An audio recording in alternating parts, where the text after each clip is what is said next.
So in this video, Joshua Weismann is making a $2 curry. Now, I'll be honest with you, I don't know how the hell he getting it so cheap, but we're about to find out. What if I told you could have a curry, say a butter chicken, for this price right here per serving? That is but cheaper. Okay, start off with a medium-sized bowl, add 1 cup or 240 grams of full-fat yogurt, then whisk in 1 tablespoon or 15 grams of garam masala and 1 tablespoon or 15 grams of kosher salt. Whisk that together till thoroughly combined, then separately get yourself 1.5 pounds or 680 grams of boneless, skinless chicken thighs. He just put chicken thighs in there, yeah? But how's he getting £1.59 per serving? He might be showing chicken thighs in there, but 100% that's rat meat. That's rat meat. You don't get stuff that cheap. Where is he shopping? The back alleyway of a restaurant that's throwing their meat out? Just collecting in a bucket. And the second thing is, look, the only spice he's using in there is garam masala. Now, I understand the obsession with garam masala, but you can put other things in there. When you're marinating chicken for like a butter chicken, you can add a tiny bit of spice. You can put a bit of chili powder, a bit of turmeric in there. It's going to elevate the flavors a little. Then mix that together till thoroughly coated. Give it a little sound check, lovingly. Then just cover that with plastic wrap and let that marinate for at least 30 minutes, but ideally overnight. Granted, you could skip the marinade entirely, but it makes a flavor difference. This is the thing. You marinate the chicken. He says you can skip the marination altogether. I agree. You don't need to marinate the chicken. Okay, a lot of people lose their minds, but I do agree, because if you put fresh chicken in there, it's going to soak up all the flavors of the curry anyway, depending on how long you let it cook. And also, if you put in the right spices. This marinating is like a wish version of trying to make chicken tikka, because what tends to happen in restaurants, takeaways, what the hell? You hear my throat? What's going on, man? How was that sound?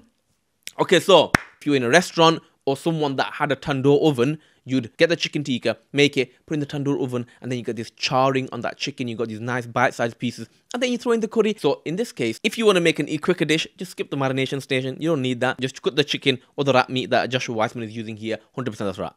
No, like, come on, man. 159. Come on, mate. Deep pan like a brazier or a medium-sized pot. Heat 2 tablespoons or 30 grams of vegetable oil over medium-high heat. Once that's shimmering and hotter than my buttocks after sitting on a chair that doesn't really breathe very well. People like, listen, you have to use olive oil. Yeah, no.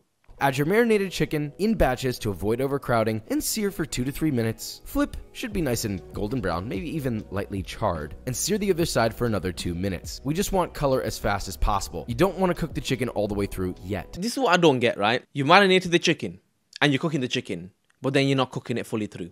You don't want to overcook it in the whole point of cooking chicken tikka separate is because you cook the separate marinated chicken and then you throw it in the dish at the end and then just coat all the spices through it. If you're gonna par cook it anyways and then throw it in there, you're wasting everybody's time here, man. And look, this, I'm be honest, this is potentially dangerous. Okay, I'll tell you why it's dangerous. You cook the dish and you put it to the side and you just leave it there while you cook the rest of the curry.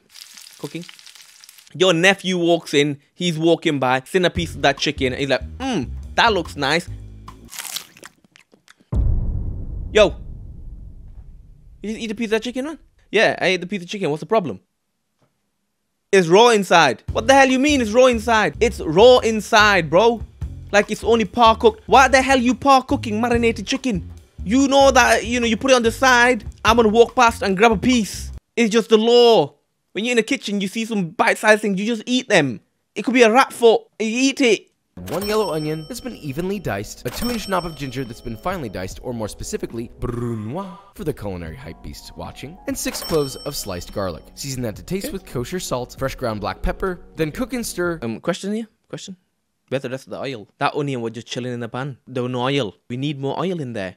Stuff on the bottom. You can add a small splash of water to loosen that. Now make sure to cook all that water off, then just saute your vegetables for about 3 minutes or until everything has been softened. Then add 2 teaspoons or 8 grams of smoked or regular paprika, 2 teaspoons or 9 grams of ground. Okay, please do not add smoked paprika, mate. Why are we gonna add smoked paprika to butter chicken? Yeah, whilst you're at it, oregano, mixed herbs, chili flakes, Chinese fried spice, and fennel powder. I understand you're a chef, but you can't just throw random things in there and give random substitutions. Paprika and smoked paprika have 2 different flavors. Why are we trying to give smokiness to butter chicken? Ground cumin, 1 tablespoon or 14 grams of garam masala, 1.5 teaspoons or 6 grams of turmeric powder, which is completely optional. Then stir that together and let those spices toast for about 1 to 2 minutes, or until intensely. Garam masala is already a roasted spice. If you cook garam masala for too long, it's gonna turn bitter because you cook it for too long and you get the bitterness and you're eating it and you're like,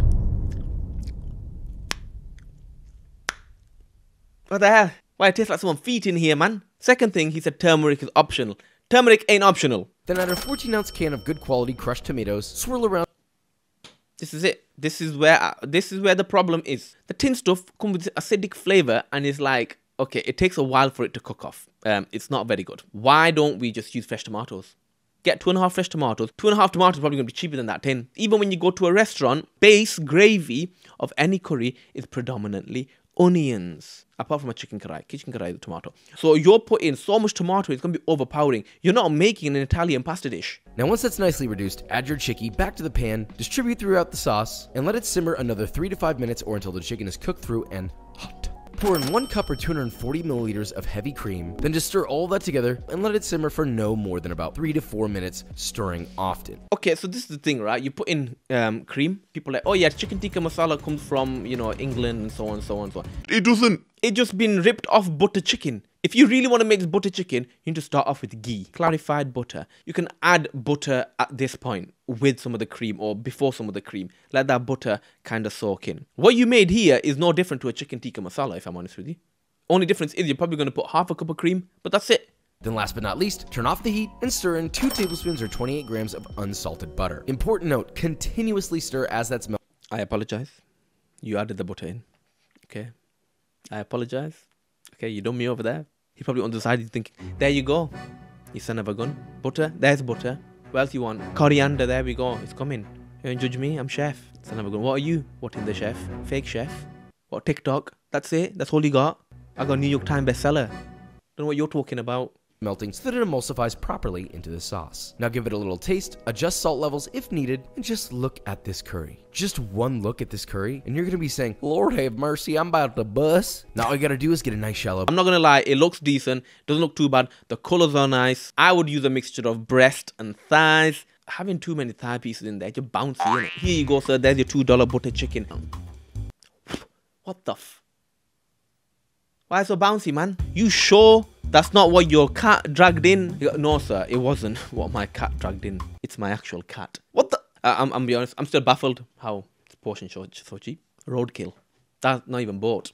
Knocked it over, probably. Went through a market somewhere. Their chicken. Aim for that chicken, everyone. Let's sweep it from under its feet. Boom. Drifted straight into the chicken. Bam. Chicken went, I'm on the floor. Some additional sauce for good measure, and of course, some fresh cilantro leaves. All for this price per serving, right gosh darn here. Wow, this really actually doesn't taste any different than any of the other curries that I've made. That's what I mean. He said it doesn't taste any different to all the other curries that he's made. Not all the other curries in other restaurants and other takeaways, because they make it different. Curry is hard to make, but it's also easy to make as long as you know what you're doing. That wasn't very inspirational, was it? I think he's doing a decent job, right? He's got the sauce thick. However, I think most of that sauce is tomato. What are you going to do with the leftovers on that curry, man? Let me use it for pizza base. What the hell you mean pizza base? Tomato. It's a curry. Well, come on. Come on. You can call it a curry if you want. That hits. I've made the chicken tikka masala a million times over. This just seems like an easier way to do it, and it's just as good, so if you like that. Okay, I need to taste that food. I really want to know, because I'll be honest, I've used tin tomato in curries before. I've simmered it for half an hour, 45 minutes. That tomato taste just does not dissipate. So I don't know if they put this guy in here because he's brown. Pay doctor, this brown guy, man. I don't know what the hell your name is. How do you make someone look browner than brown? You give him the curtains. He coming in with the curtains. Anyways, guys, that's the video. If you liked it, subscribe, and I'll see you in the next one.